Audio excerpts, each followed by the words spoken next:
సమస్యల పరిష్కారమే ప్రజా దర్బార్ లక్ష్యమన్న ప్రభుత్వ చీఫ్ విప్ జీవి ఆంజనేయులు నేరుగా ప్రజా సమస్యలను తెలుసుకొని తక్షణ పరిష్కార చర్యలు చేపట్టేందుకే ప్రజా దర్బార్ లక్ష్యమని ప్రభుత్వ చీఫ్ విప్ సీనియర్ శాసనసభ్యులు జీవి ఆంజనేయులు అన్నారు.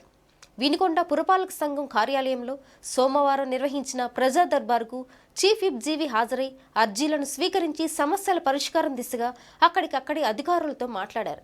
వైసీపీ ప్రభుత్వ హయాంలో ప్రజా సమస్యలను గాలికి వదిలేశారని, ప్రశ్నించిన వారిపై అక్రమ కేసులు పెట్టి ఇబ్బందులకు గురి చేశారని అన్నారు. ప్రజా సమస్యలు తెలుసుకుని అక్కడికక్కడే పరిష్కరించేందుకు కూటమి ప్రభుత్వం ప్రజా దర్బార్ నిర్వహిస్తుందని అన్నారు. కార్యక్రమంలో మున్సిపల్ కమిషనర్ సుభాష్ చంద్రబోస్, అధికారులు తదితరులు పాల్గొన్నారు.